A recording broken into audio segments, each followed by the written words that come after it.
en l'an 195 après Jésus-Christ, sous le règne de l'empereur Xiandi de la dynastie des Han, un petit bateau a accosté un jour à Xiangyang, capitale de la province du Qingzhou, dans le centre de la Chine. Sur le bateau, un jeune homme regardait avec curiosité les hautes murailles de la ville. Après le décès de son père et de sa mère, il a, sous la conduite de son oncle Zhuge Xuan, quitté son pays natal, situé dans la province du Shandong, accompagné de ses frères et sœurs, pour se rendre à Xiangyang. Tout au long de son voyage, il a traversé des régions en guerre où il a rencontré de nombreuses personnes fuyant les combats. Il les entendait gémir et pousser des soupirs au vu de cadavres sur le chemin.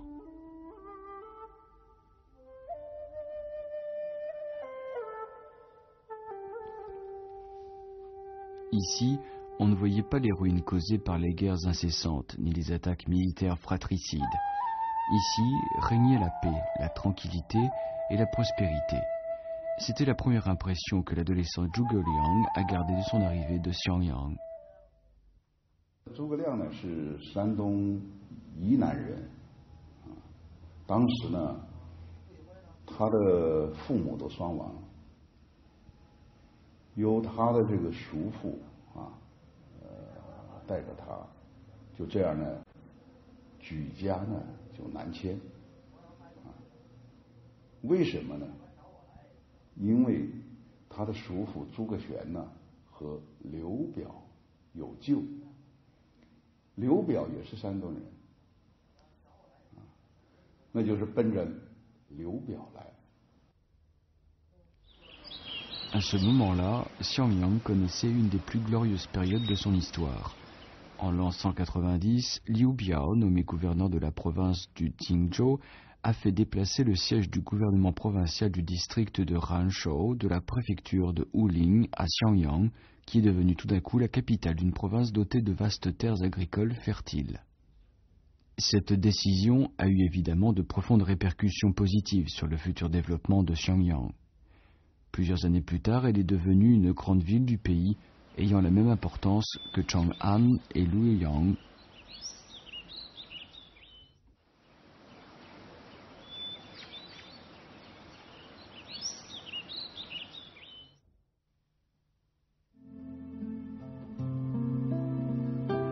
Les gens ont afflué vers la province du Qingzhou pour des raisons différentes. Les uns y sont venus pour fuir les guerres et survivre, en attendant des jours meilleurs, alors que les autres y sont venus pour étudier et progresser dans les recherches académiques. La prospérité et la tranquillité du Qingzhou pouvaient sans aucun doute répondre aux besoins des uns, tandis que les bonnes conditions d'enseignement et de recherche ont constitué un excellent environnement pour les autres.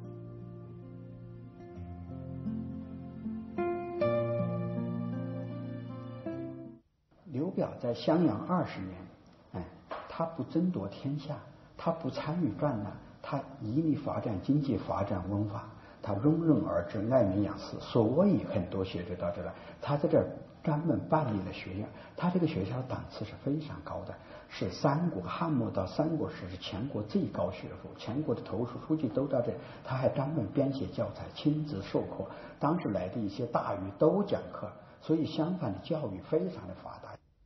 荆州北去汉沔，历尽南海，东连吴会，西通巴蜀，此右鲁之国。À 1 kilomètre au sud de la ville de Xiangyang, il y avait une école nommée Xueyetang.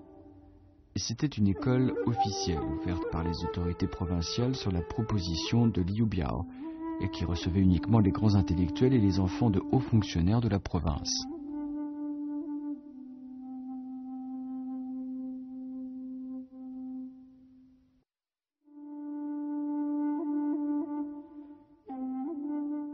Le registre historique, ce jour-là, un nouvel élève s'est présenté à l'école. Il s'appelait Zhuge Liang, qui venait d'arriver à Xiangyang. Comme l'école ne recevait pas n'importe qui, l'admission de Zhuge Liang a en effet été le fruit des efforts inlassables de son oncle Zhuge Xuan.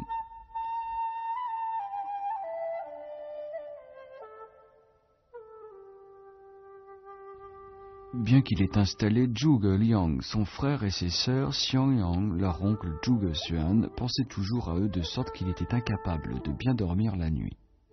Pour ne pas décevoir la confiance de son frère, il voulait que ses neveux et nièces reçoivent une bonne éducation.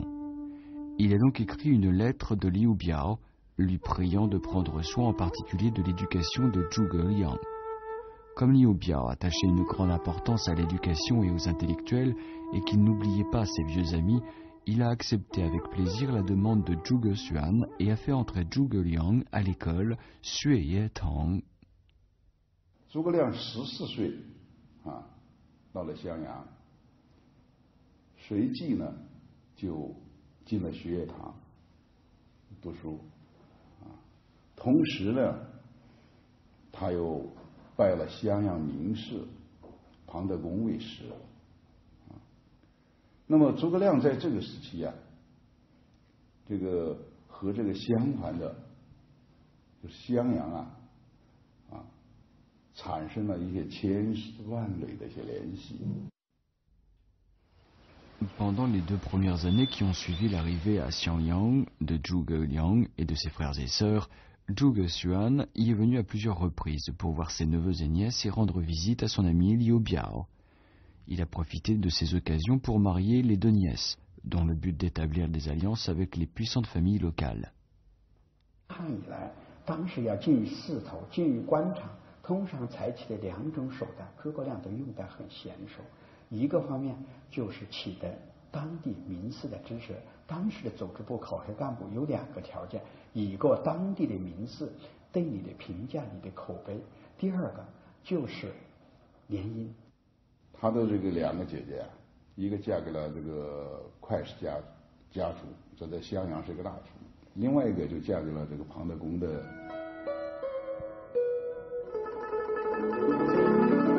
La famille Kuai était l'une des familles les plus influentes de Xiangyang. Elle avait des relations très étroites avec Liu Biao sur le plan politique. Kuai Liang et Kuai Yue, 2 frères de la famille Kuai, avaient beaucoup aidé Liu Biao à établir son pouvoir et à stabiliser la situation dans la province de Jingzhou.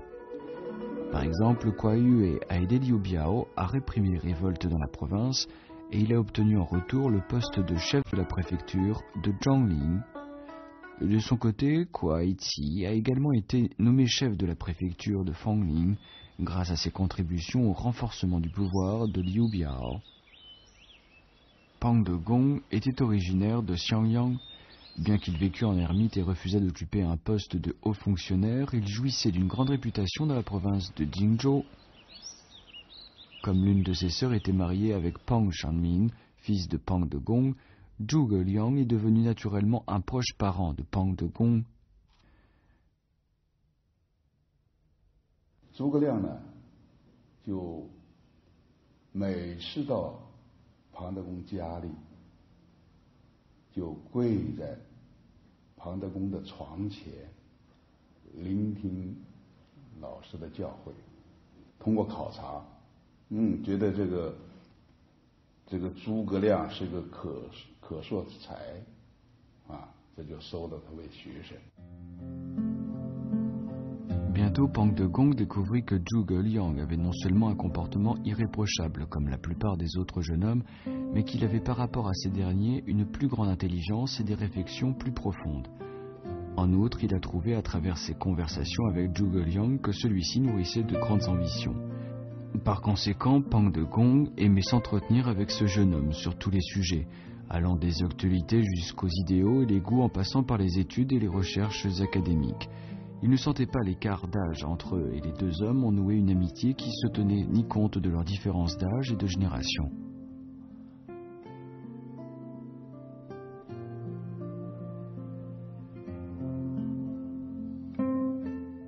Tengfu 这个诸葛亮为卧龙，这是出自于庞德公之口。同时呢，又称庞统为凤雏。 这就是到了后来《三国演义》中间，司马徽向刘备推荐诸葛亮说的这么一句话，叫“此间有卧龙凤雏，得一人可安天下。Durant le mois de janvier de la 3e année après l'arrivée de Zhuge Liang à Xiangyang, il neigeait sans interruption et le vent glacial soufflait très fort. Une mauvaise nouvelle provenant du district de Xichang, de la province du Yuzhang, est parvenue à Zhuge Liang. Son oncle Zhuge Xuan a été assassiné lors d'une révolte populaire. Ayant appris la nouvelle, Zhuge Liang était extrêmement triste. Que ferait-il après avoir perdu un soutien si puissant dans la vie?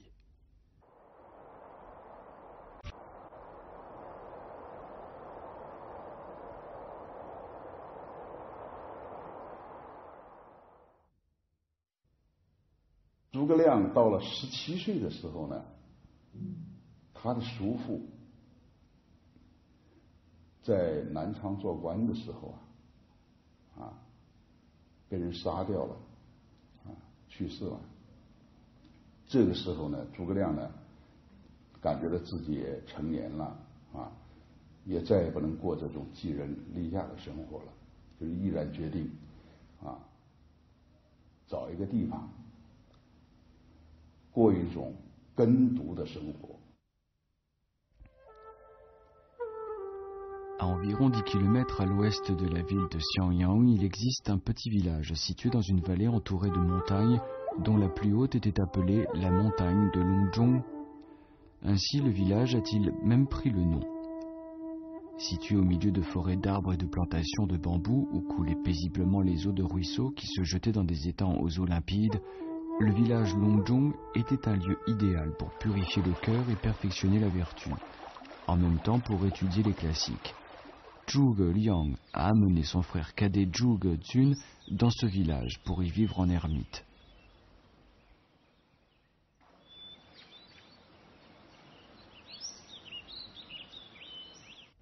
他的老师都是当时中国的大学者，你比如司马徽，经学家；你比如庞德公，道行这个学问高深的大师。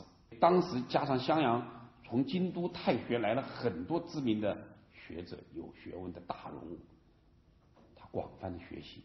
他们朝夕讲论，互相切磋，互相研讨，使诸葛亮具有很渊博的知识，很多的信息，以及非常多的、非常好的、非常这个完整的思想体系，都是在襄阳这个期间建立的。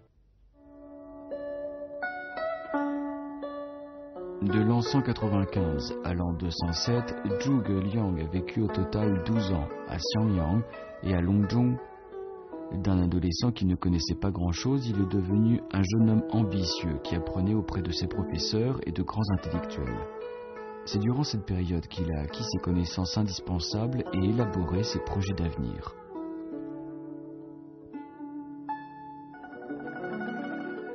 从诸葛亮躬耕襄阳的古隆中，我们可以看到什么呢？在诸葛亮身上那一种精神，这种精神就是说，不管在什么情况下，理想、信念、追求、学习是永恒的。只有用这种积极的生命状态、积极的生活态度，才能够获得机遇。Après l'hiver, c'était le printemps. L'arbre que Zhuge Liang avait planté devant sa maison au moment de son arrivée à Longzhong a de nouveau bourgeonné. En le regardant, Zhuge Liang était absorbé dans ses réflexions. Pour mettre en œuvre ses projets, il devait rencontrer un dirigeant clairvoyant qu'il pourrait servir et qui nourrissait les mêmes idéaux que lui. Son professeur, Pang de Gong, lui a donné le surnom de dragon accroupi, ce qui veut dire que Zhuge Liang deviendrait un dragon volant au-dessous des mers et des fleuves dès qu'il aurait rencontré son dirigeant clairvoyant.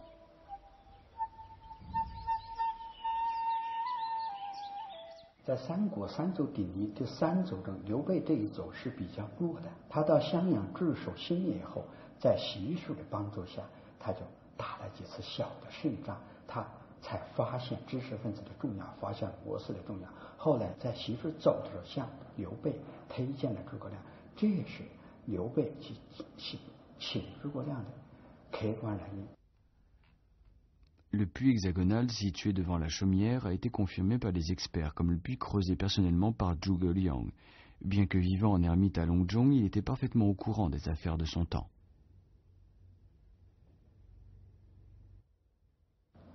我们现在看到隆中的这个文物景致，都是后人不断的修复起来的，是大家对诸葛亮的崇敬。因为这种原因历代不但有所增修，有所损毁，但是六角井是原始的。我们从《水记录》记载，就方位、尺寸、大小跟现在的六角井完全符合，所以六角井无疑是诸葛亮引入隆中时候所引用的那一口井。 S'il avait manqué à ce héros une plateforme d'où il pouvait donner toute sa mesure, il n'aurait pu que passer silencieusement toute sa vie à Longzhong, bien qu'ayant toutes les compétences nécessaires pour apporter la paix au pays et sauver le monde.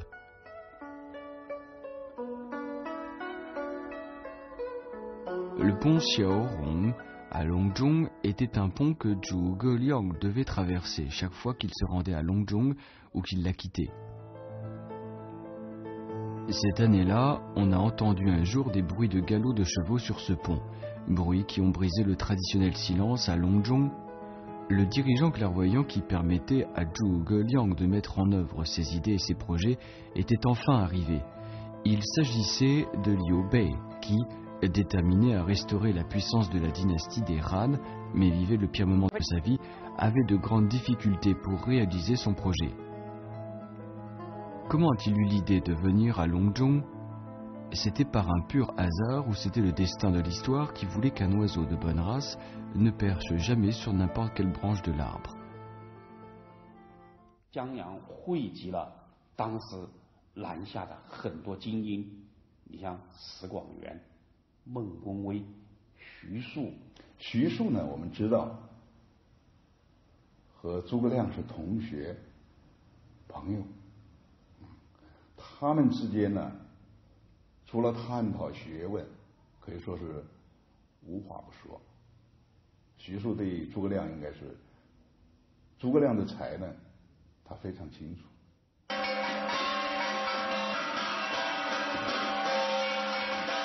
古代到今给太阳生产八卦干不放啊！来到日不行的万江山修长啊！ Voici une pièce d'ombre chinoise très populaire au district de Zhaoyang de Xiangfan, dans la province du Hubei. Elle fait partie du répertoire de la famille Zhang, qui l'a jouée de génération en génération.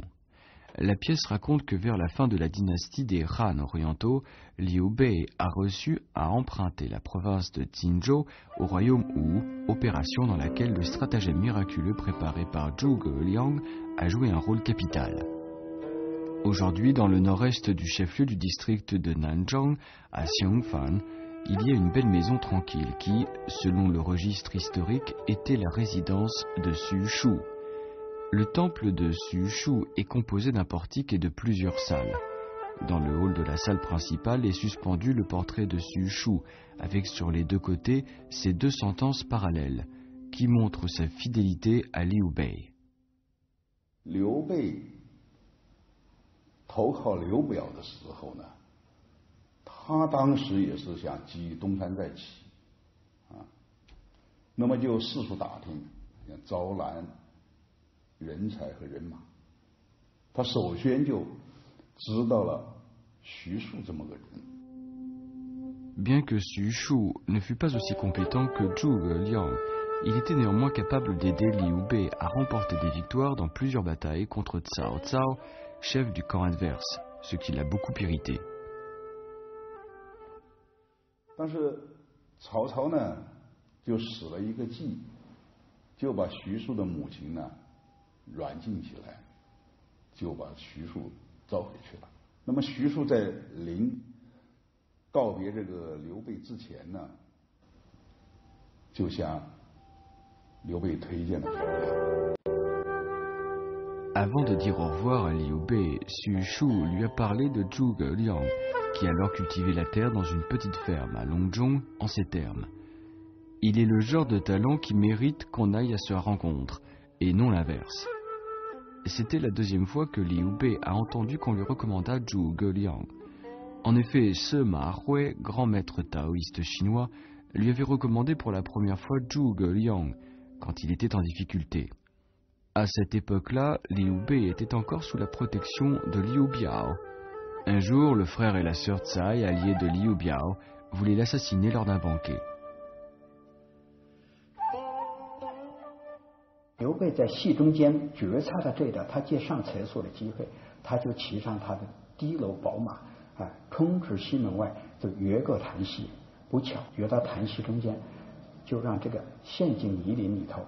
刘备就很着急，就喊了几声说：“低楼啊，低楼啊！今天我真是让你害了。”想不到低楼一跃三丈就越过了潭溪，这就是带有民间色彩、有夸张意义的马越潭溪。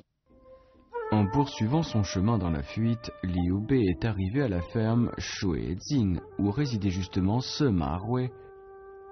Lors de cette rencontre avec Sima Hui, Liu Bei a entendu pour la première fois le nom de Zhuge Liang, surnommé le dragon accroupi.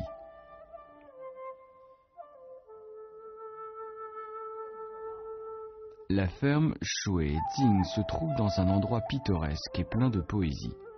Pour fuir les troubles de la guerre, Sima Hui s'y est installé et vivait là tous les jours avec des amis nourrissant les mêmes idéaux. Ensemble, ils buvaient de l'alcool et écrivaient des poèmes pour passer les journées et se contenter de cette vie dans la nature. Dans les discours qu'il a fait chaque fois après avoir bu de l'alcool, il a toujours prononcé quelques phrases impressionnantes qui analysent les affaires du monde de façon aussi claire qu'un miroir. D'où son surnom, Monsieur Shuijing, qui signifie le Monsieur Miroir de l'eau.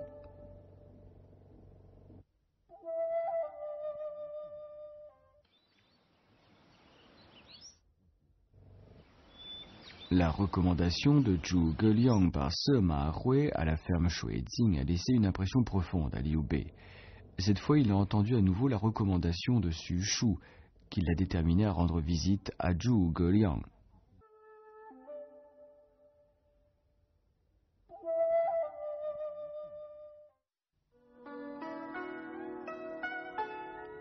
Aujourd'hui, devant la salle des trois visites de Longzhong, trois cyprès se dressent. Selon la légende, lorsque Liu Bei et ses deux généraux se sont rendus chez Zhuge Liang, ils ont attaché leurs chevaux à ces trois arbres.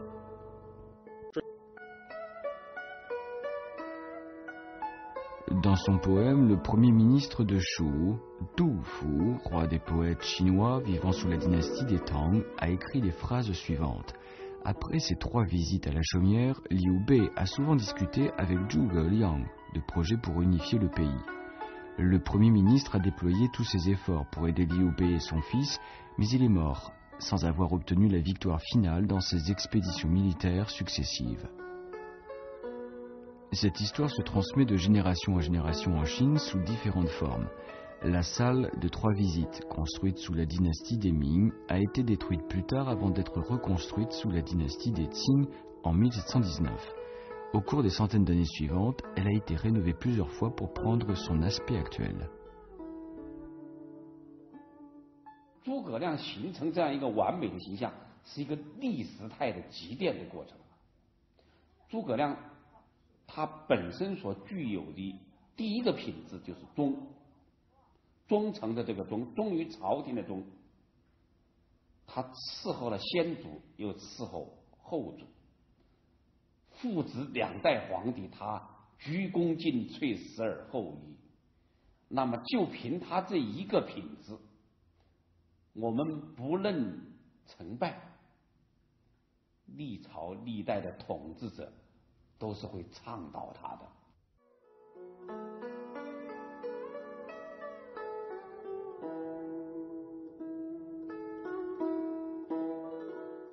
Le genre de lampe s'appelle la lampe Kongming, prénom social de Zhuge Liang. Elle a été inventée par Zhuge Liang pour servir de moyen de communication dans les combats lorsque ses troupes ont été encerclées par l'ennemi. En l'an 234, Zhuge Liang est décédé à l'âge de 54 ans lors d'une expédition militaire dans le nord du pays. Selon le registre historique, une étoile filante est tombée du ciel juste à ce moment.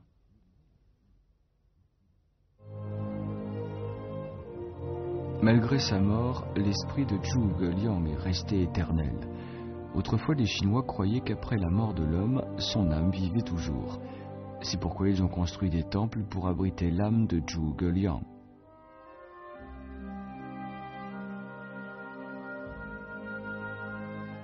Sous la dynastie des Qin orientaux, un temple du marquis de Wu, titre de noblesse de Zhuge Liang, a été construit à Longzhong de Xiangfan. L'empereur Xuanzong des Tang a sous son règne présidé en personne des cérémonies pour offrir des sacrifices à Zhuge Liang. Jusqu'à aujourd'hui, ce dernier reste une brillante étoile dans l'histoire chinoise. 自董卓以来，豪杰并起，跨州连郡者不可胜数。曹操比于袁绍，则民威而众寡。然操最能克绍。